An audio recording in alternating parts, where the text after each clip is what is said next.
అధ్యక్ష, రహదారులు ఈరోజు మీరు చూస్తే R&B రోడ్లు ఉన్నాయి. అన్ని రోడ్లు గుంతలు పెట్టి వెళ్ళారు, గుంతలు తవ్వి వెళ్ళారు. ఎక్కడ పోయినా ఏ రోడ్డు చూసినా భయంకరంగా ఉంది. ఈ విషయంలో మనందరం గుర్తుపెట్టుకోవాల్సిన అవసరం ఉంది.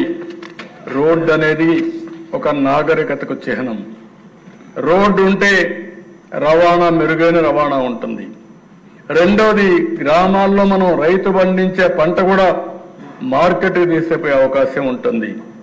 ఇంకో పక్క మన ఆరోగ్యం కూడా ఈ గుంతల రోడ్లు చూస్తా ఉంటే చాలా అనారోగ్య సమస్యలు ఒకటి రెండు కాదు, అన్ని సమస్యలు. అందుకే గ్రామాల్లో ఉండాలంటే ప్రజలకు కూడా విరక్తి కలిగే పరిస్థితి వస్తూ ఉంది.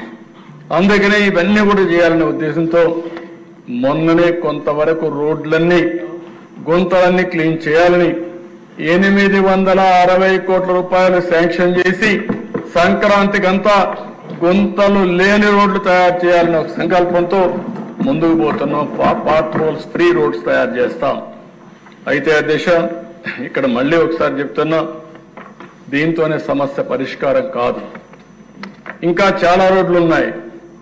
ప్రభుత్వానికి కూడా ఒక పక్క ప్రథమ ప్రాధాన్యత సంక్షేమ కార్యక్రమాలు ఇవ్వాలి, ఇంకో పక్క కేంద్రం నుంచే ఇచ్చే డబ్బులకు మనం మ్యాచింగ్ గ్రాంట్ ఇవ్వాలి, మూడో పక్కన అభివృద్ధి కార్యక్రమాలు చేయాలి. అప్పుడే మళ్ళీ ఆదాయం పెరుగుతుంది. అదే సమయంలో మనం రోడ్లు కూడా వేసుకోవాల్సిన అవసరం ఉంది. అందుకే నిన్న మీరు చెప్పినప్పుడు కూడా చూస్తే అధ్యక్ష, దగ్గర 10 లక్షల ఎకరాలు లిఫ్ట్ ఇరిగేషన్ ప్రాజెక్టుల ద్వారా నీరు అందిస్తున్నాం. దుర్మార్గం మీరు ఒకసారి చూస్తే, నేను ఎప్పుడు ముఖ్యమంత్రి అయినా లిఫ్ట్ ఇరిగేషన్ అన్నిటికీ డబ్బులు ఖర్చు పెట్టి రిపేర్ చేయడం, మళ్ళా కొత్తగా ఒకరు వస్తే అన్నీ కూడా అక్కడనే మోటార్లు కూడా అమ్ముకొని వెళ్ళిపోవడం, అవి కూడా దొంగిలించుకొని పోవడం. ఇప్పుడు అధ్యక్ష, దగ్గర 4 లక్షల ఎకరాలకు నీళ్లు ఇవ్వలేని పరిస్థితి. ఏం చేయాలో తెలియదు. ఒకవేళ చేసినా 5 ఏళ్ల తర్వాత మళ్ళా పోయే పరిస్థితి వస్తుంది. ఇలాంటివన్నీ కూడా పరిష్కారం చేసుకోవాల్సిన అవసరం ఉంది. అందుకని సర్వీస్ ప్రొవైడర్ అని చెప్పి నేను మాట్లాడాను. పేదవాళ్ళ మీద భారం పడకూడదు, ప్రజల మీద భారం పడకూడదు. కానీ అదే సమయంలో వాళ్ళ జీవన ప్రమాణాలు పెరిగేట్టుగా ఈ యొక్క రోడ్ల వ్యవస్థ కానీ, టెలికమ్యూనికేషన్ కానీ, కరెంటు కానీ ఇవన్నీ ఉండాల్సిన అవసరం ఉంది. అందుకే నేను ప్రపోజ్ చేసింది ఇది కూడా ఆలోచించమని కోరాను.